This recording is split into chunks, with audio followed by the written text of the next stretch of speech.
Podcast ABTCP Giro Setorial, o resumo da notícia da cadeia produtiva do setor de celulose e papel. Olá, ouvintes! Começa agora o nosso podcast ABTCP Giro Setorial, 27ª edição, com um novo formato de apresentação muito mais descontraído para as senhoras e senhores. Aqui quem está falando é Patrícia Capo, editora de publicações da ABTCP e da revista O Papel.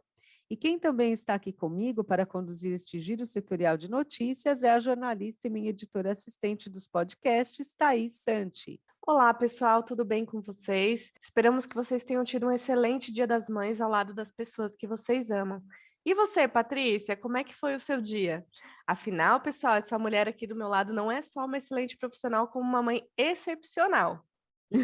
Caras e caros ouvintes, não é bem assim como a Thaís está dizendo.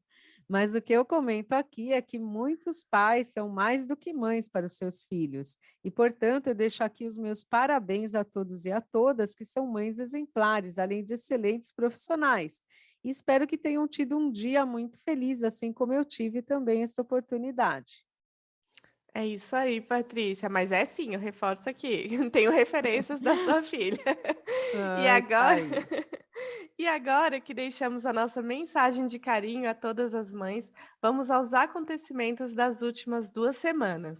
Exato, Thaís. E o que trazemos de destaque, então, nesse nosso podcast para o nosso público?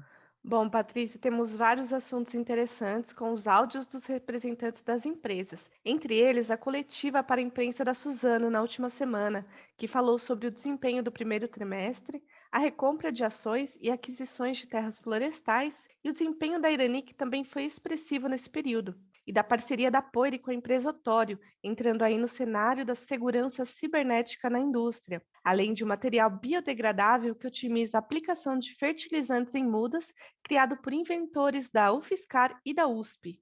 Excelente, Thaís. Lembramos aos nossos ouvintes que durante esse programa também poderão ouvir notícias de outros destaques que aconteceram nesse período. Afinal, nosso objetivo é deixar vocês bem informados com conteúdo relevante e que possam contribuir nas áreas de vocês em suas empresas. É isso aí. E lembramos também que se vocês quiserem sugerir pautas, basta enviar um e-mail para podcast@abtcp.org.br. Estamos aguardando vocês, caros ouvintes, com as suas sugestões de pautas. E vamos então dar início ao nosso primeiro bloco de notícias com a Suzano e a Irani.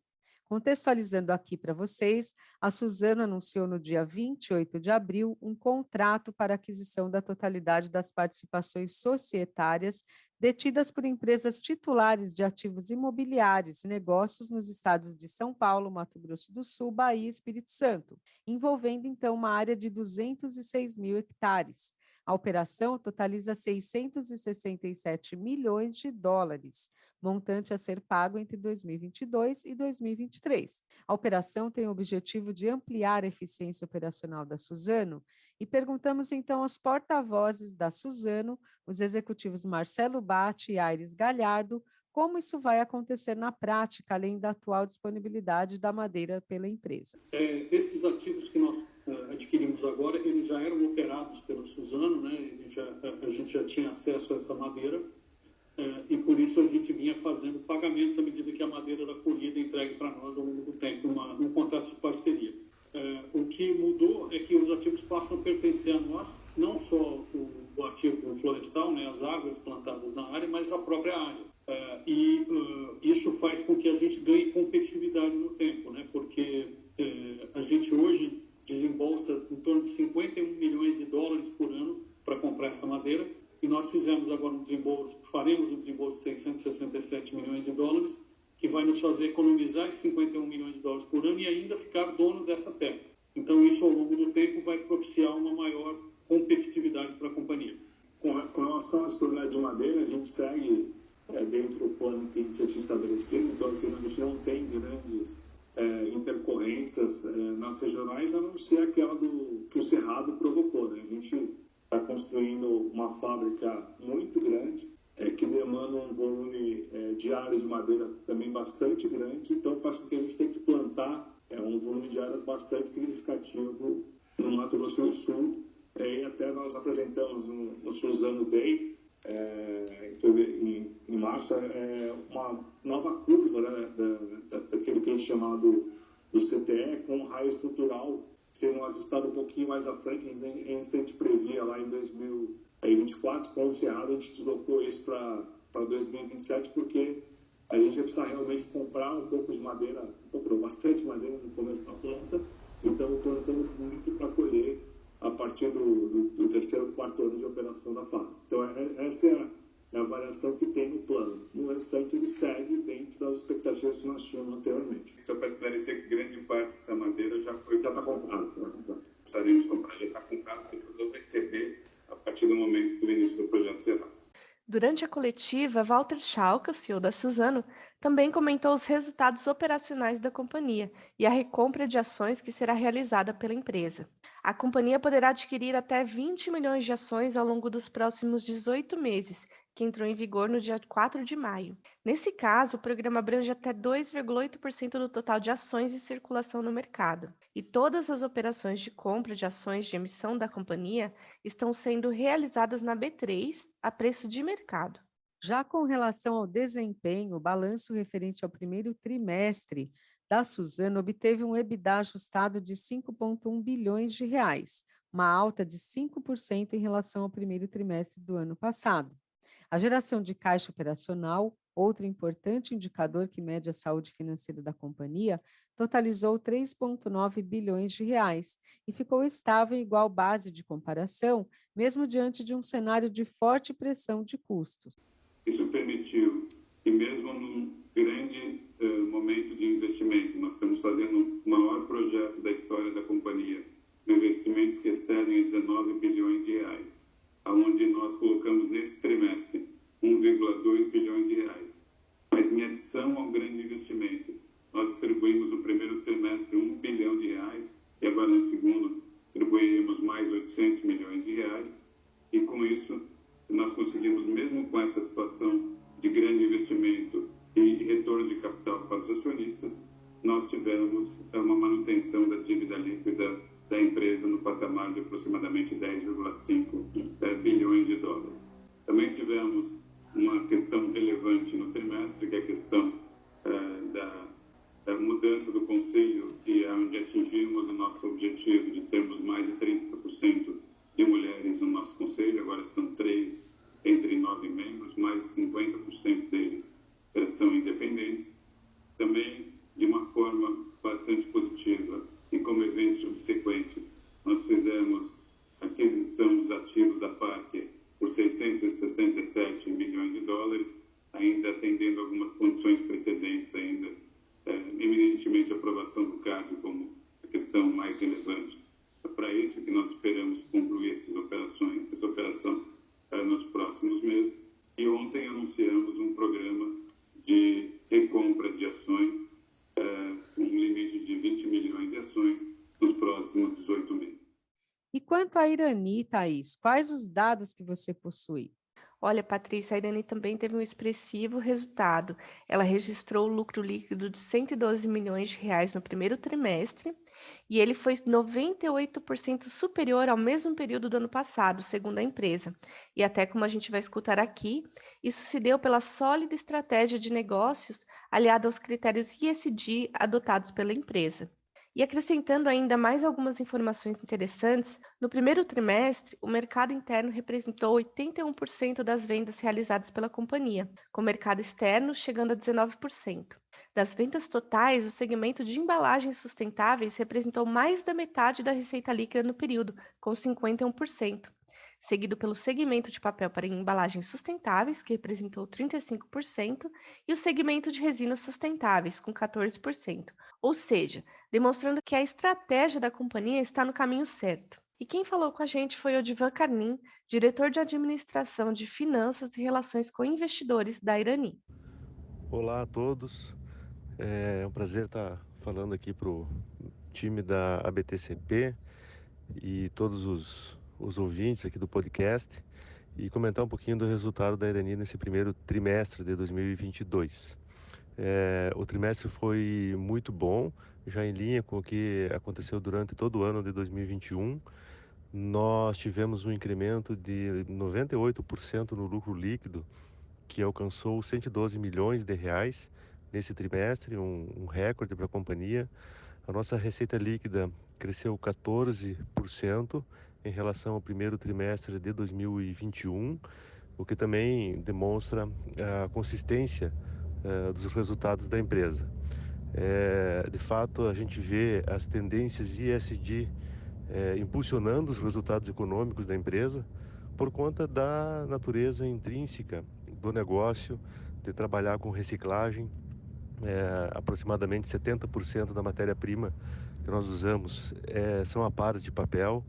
Então, nosso foco é a economia circular, o nosso negócio é de economia circular. A própria celulose que nós usamos vem de florestas plantadas, que é um recurso natural renovável, reciclável e biodegradável.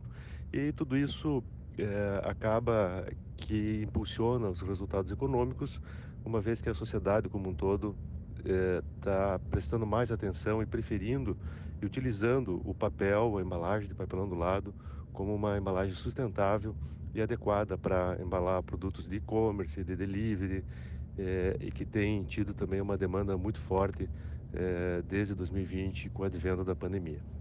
Falando sobre embalagens sustentáveis, quem também teve uma iniciativa digna de reconhecimento foi a Starbucks Brasil. A empresa anunciou o lançamento de uma nova iniciativa de reciclagem de copos de uso único por meio do projeto de economia circular, chamado Ciclobon.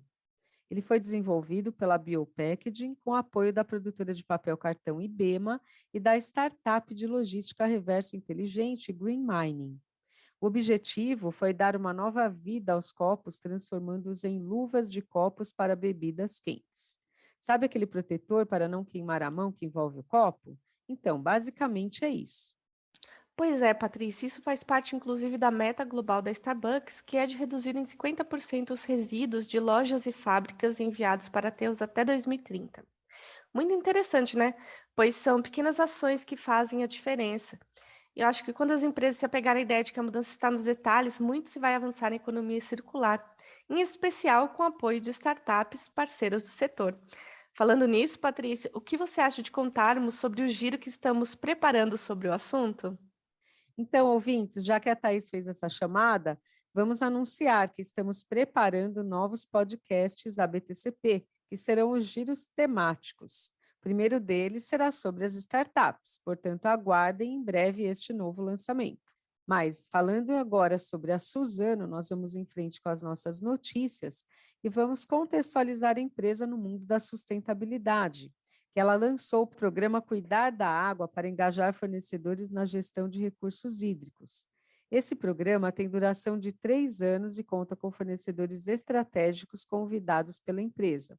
Eles serão incentivados a acessar a plataforma do CDP, Carbon Disclosure Project, que é uma organização internacional independente que fornece o maior e mais completo sistema de avaliação de impacto e divulgação de dados ambientais, que serão reportados relacionados ao uso da água. Ao final do primeiro ciclo, eles receberão a nota do CDP e, a partir do seu desempenho, serão incentivados durante os 2 anos seguintes a estabelecerem metas iniciais para melhorar as suas performances em relação ao uso de recursos hídricos. As metas da Suzano estão traçadas até 2030. E assim encerramos o nosso primeiro bloco de notícias do nosso podcast ABTCP Giro Setorial, 27ª edição. Então, vamos abrindo o nosso segundo bloco de notícias, caros e caras ouvintes. E se no primeiro bloco já tínhamos notícias interessantes, o segundo está ainda melhor. Com muita demanda no mercado, da parte de segurança de informações, o assunto que vamos falar agora está para lá de atual. A Poire firmou uma parceria com a Otório, reforçando seu compromisso em se tornar líder em segurança cibernética industrial. Mas o que isso quer dizer, caras e caros ouvintes?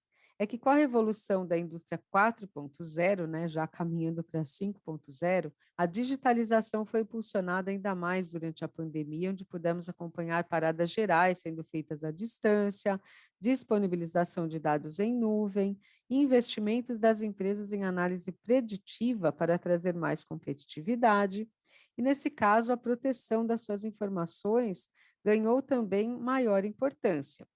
Então, o cenário que a Poire se baseou para aumentar a sua oferta de serviços de segurança da informação foi este. Estamos falando da oferta especificamente de gerenciamento de risco de OT, tecnologia operacional, de ponta a ponta, bem como de soluções de Zero Trust para acessos não autorizados, combatendo ameaças antes que elas ocorram.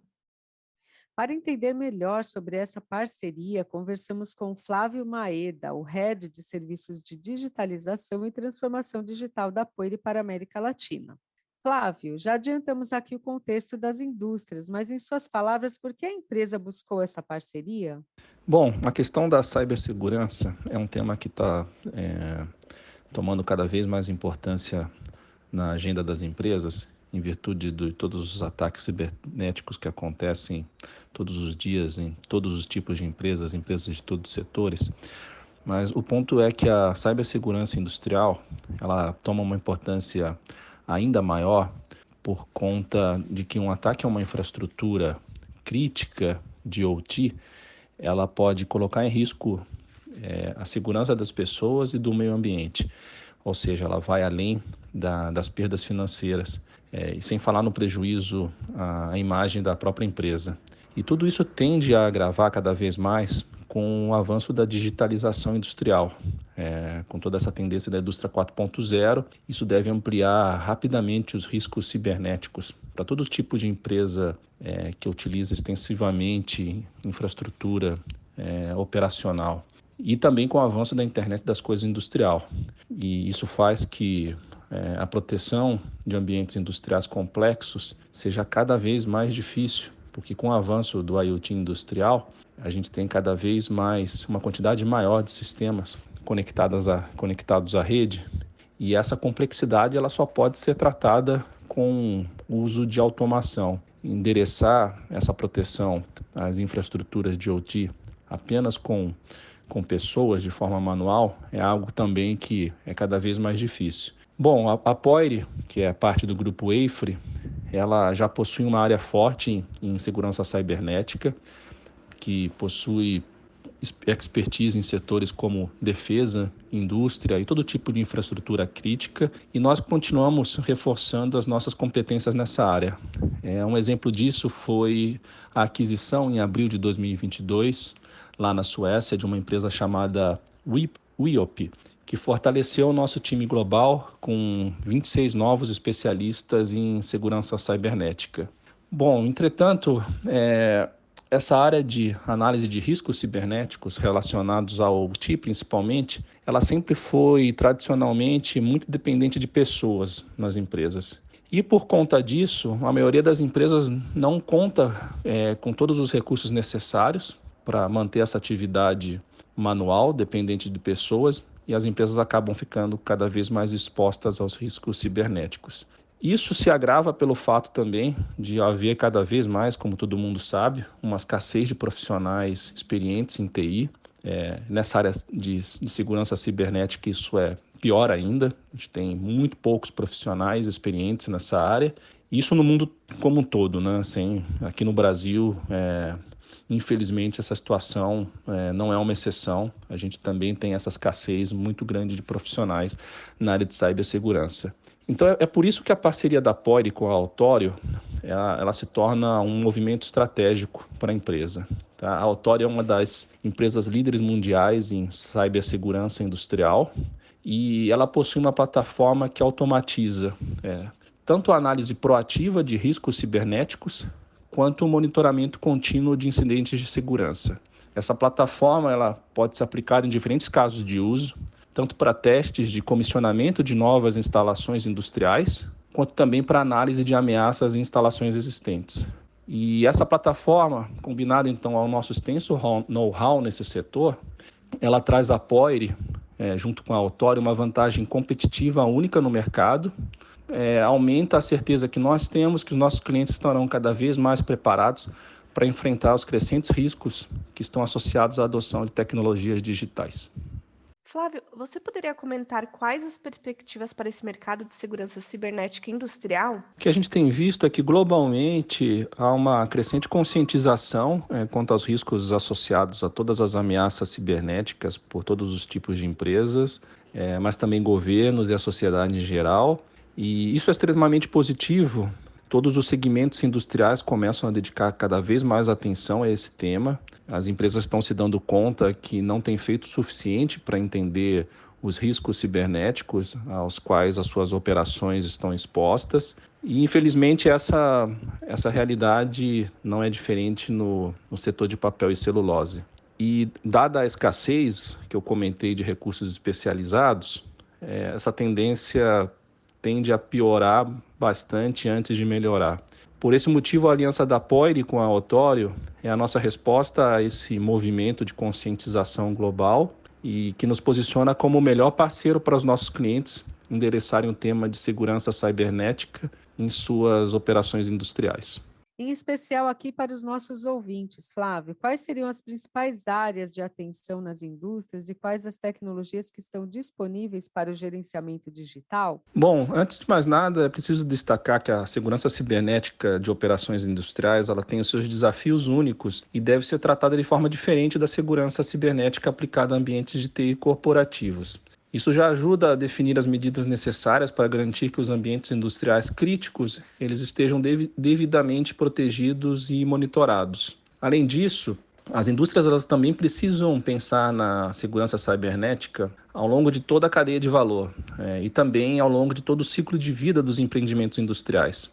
É exatamente nesse ponto que a cooperação entre a Poire e a Otorio ela apresenta um grande diferencial, porque é preciso planejar a segurança cibernética já na fase de projeto, quando é feita a especificação e aquisição de equipamentos, sistemas, componentes e serviços, e também no comissionamento das instalações industriais, quando toda essa segurança precisa ser validada conforme as especificações que foram definidas em tempo de projeto. E por fim, e não menos importante, é necessário o monitoramento contínuo das operações. A Poire, como todos já sabem, ela já participa ativamente de todo o ciclo de vida dos grandes empreendimentos industriais e agora com a plataforma tecnológica da Otorio, nós estamos aptos a oferecer o estado da arte em termos de tecnologia para a segurança cibernética em todas as etapas dos empreendimentos industriais dos nossos clientes. Basicamente, as soluções da Otorio ajudam os nossos clientes em 3 áreas fundamentais. Num primeiro momento, na fase de diagnóstico, as soluções da Otorio elas podem ser usadas para a realização de um assessment pontual e automatizado de toda a instalação industrial. O sistema gera relatórios que são baseados em padrões e frameworks de mercado, dando um score da situação atual da empresa e que lista todos os riscos e vulnerabilidades cibernéticos sob o ponto de vista industrial. O objetivo desse relatório é justificar os investimentos que a empresa precisa fazer para aumentar a proteção dos seus ativos e reduzir os riscos operacionais decorrentes de ameaças cibernéticas. Ou seja, a empresa saber como que é a situação atual dela em questão da cibersegurança industrial.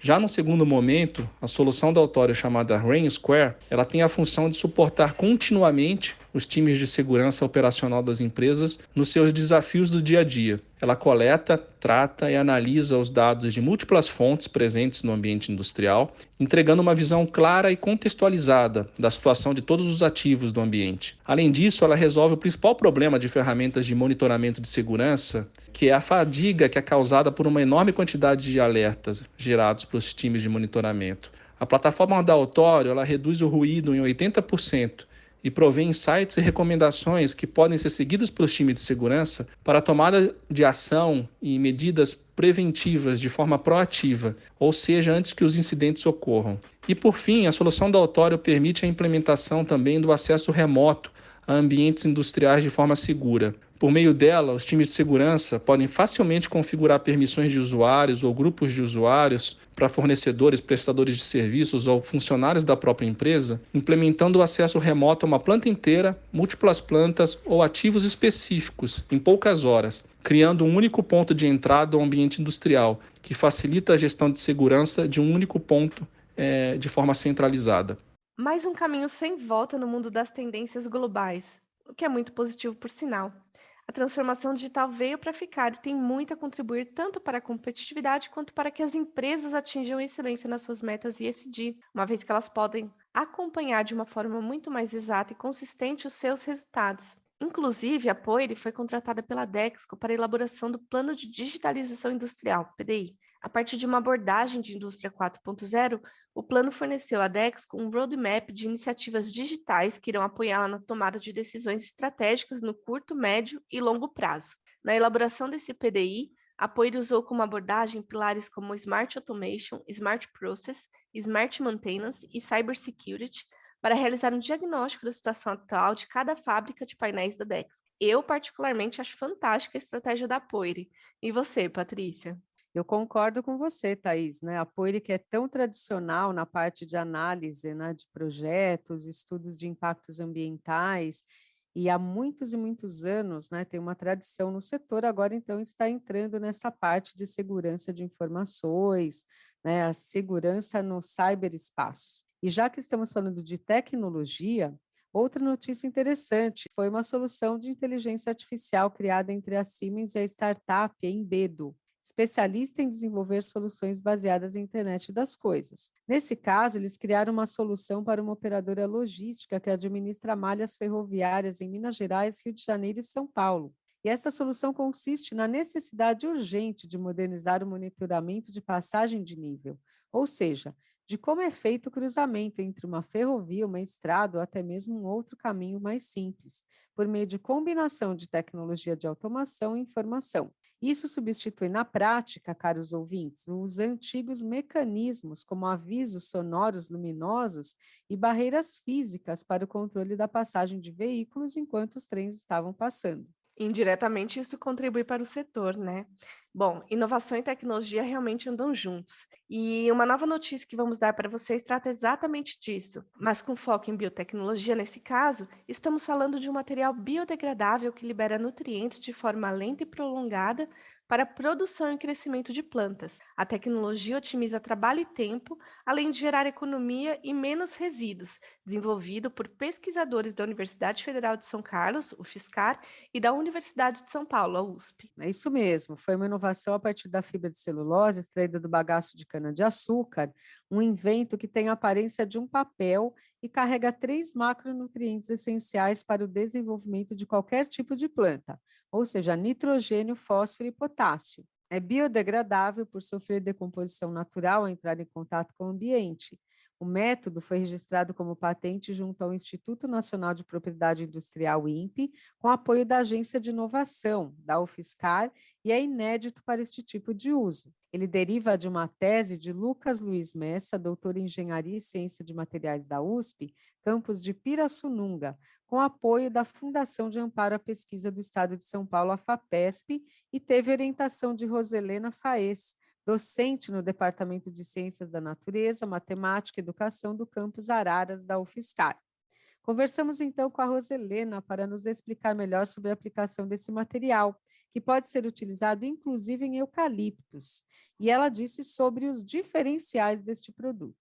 Meu grupo de pesquisa vem desde 2015 pesquisando sobre esta linha denominada fertilizantes de liberação controlada, usando para isso sempre polímeros com grande potencial para encapsular nutrientes essenciais à planta, bem como não deixarem resíduos após o seu uso, ou seja, um polímero biodegradável e ambientalmente amigável.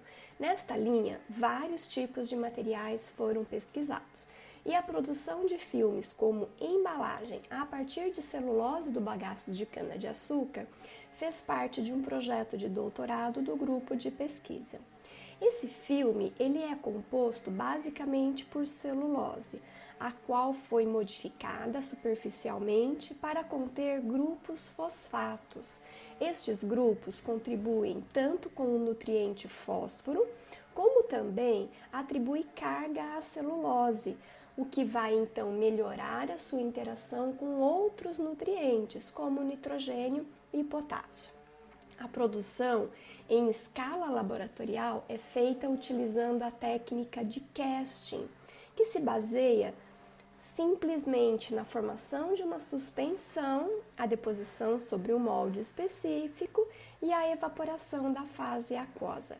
Este método é facilmente expandido para produções em larga escala. Estes filmes, eles podem ser utilizados para a preparação de embalagens para uso em mudas, que assim, durante o crescimento, já é alimentado com nutrientes necessários, além de poderem ser transplantados sem a necessidade de retirar a embalagem. O tipo de nutriente pode ser modulável, atendendo assim diferentes espécies, como o eucalipto, por exemplo.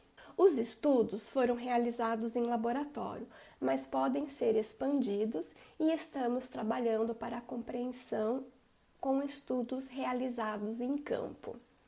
Estes materiais, denominados também de fertilizantes de eficiência melhorada, são propostas para diminuir o desperdício de fertilizantes e, portanto, contribuindo para atender o mercado em vários aspectos, seja ele ambiental, econômico ou agronomicamente falando. Dando continuidade com o nosso giro setorial, ouça agora outras manchetes que também foram destaque nas mídias. Entre os dias 2 e 6 de maio, a indústria brasileira de árvores, IBA, reforçou o protagonismo do setor de árvores cultivadas no mundo, com uma forte participação no 15º Congresso Florestal Mundial organizado pela FAO em Seul, na República da Coreia. Nas apresentações da IBA, destaque para temas como mudanças climáticas, recursos hídricos, biodiversidade, ESG, inclusão e diversidade, defesa florestal, entre outros assuntos já trabalhados pelo setor. Além de representar essa cadeia produtiva, a associação lançou o Caderno de Biodiversidade do Setor de Árvores Cultivadas 2022 e também o Relatório sobre Desempenho na Gestão de Recursos Hídricos. Outra ação muito interessante lançada pela IBA, caros ouvintes, está acontecendo desde o início desta semana, dia 9 de maio, uma parceria da IBA com o metrô de São Paulo. Com a hashtag Circule um Livro, a campanha visa estimular a troca de livros gratuitamente, promovendo o prazer pela leitura e economia circular. Para ajudar nessa conexão durante um mês, estarão espalhados em 6 estações do metrô espaços para a troca de livros, inclusive com alguns exemplares da editora Panini, da LPIM, para que os passageiros se sintam à vontade para pegar um livro do seu agrado e deixar outro no lugar. As estações que estão sendo contempladas com esse espaço, né, de troca de livros é a Chácara Clabin, Trianon MASP, Consolação, Barra Funda, Sé e Vila Prudente. E falando agora sobre gestão, a Melhoramentos anunciou a chegada de 2 novos membros em seu conselho de administração. Paula Weisflog, com sólida experiência em temas de sustentabilidade e gestão estratégica de pessoas, e Marcelo Willer, arquiteto e especialista no mercado imobiliário, setor onde a empresa tem uma forte orientação estratégica dada ao seu vasto land bank. E caros ouvintes, antes de finalizarmos essa edição do nosso podcast ABCP Giro Setorial 27ª edição, que está chegando quase ao fim, gostaríamos de parabenizar a Clabin pelos seus 123 anos, passado e presente reunidos lado a lado e com um olhar atento ao futuro. É com este tom que a Clabin, maior produtora e exportadora de papéis para embalagens e embalagens de papel do Brasil, está celebrando seu aniversário, lançando uma campanha digital que traz a inovação como elemento de destaque desta comemoração. Para quem quiser conferir, pode acessar o site clabin.com.br/123 anos para conferir tudo que tem lá. E aproveito para dizer que essa importante comemoração, né, após os 83 anos da revista O Papel, na edição de abril, agora em maio, a nossa edição traz especialmente esses 123 anos da Clabin em contínuo crescimento que a empresa vem confirmando aí ano a ano desde a sua fundação. Portanto, aguardem. E vamos finalizar essa edição com uma dica. Inscrevam-se para a 4ª edição do Prêmio Blue Sky Young Researchers Innovation Award. As inscrições da premiação promovida pela International Council for Forest and Paper Associations, ICFPA, encerram dia 31 de maio. E esta premiação, caros ouvintes, tem como objetivo selecionar pessoas e projetos inovadores que possam contribuir para o desenvolvimento da indústria florestal mundial, sob a ótica da pesquisa e desenvolvimento, inovação e melhorias de processos que beneficiem a indústria de base florestal e sua cadeia produtiva. Confiram mais informações no site da IBA em iba.org. E para as empresas que ainda não se inscreveram no tradicional Prêmio Destaques do Setor da ABTCP, fiquem atentos. Elas se encerram dia 13 de maio. E vale lembrar também que em 19 de maio, em Fortaleza, acontece o 4º workshop de embalagens de papel realizado pela ABTCP em parceria com a Empapel. Acessem o site abtcp.org.br para mais informações sobre a premiação e o evento. Isso mesmo, caros e caras ouvintes. E assim concluímos mais uma edição do nosso Giro Setorial de Notícias. Esperamos que vocês tenham apreciado esses minutos conosco e até a nossa próxima edição dos podcasts ABTCP. Um grande abraço a todos, a todas e a todes. Podcast ABTCP Giro Setorial, o resumo da notícia da cadeia produtiva do setor de celulose e papel.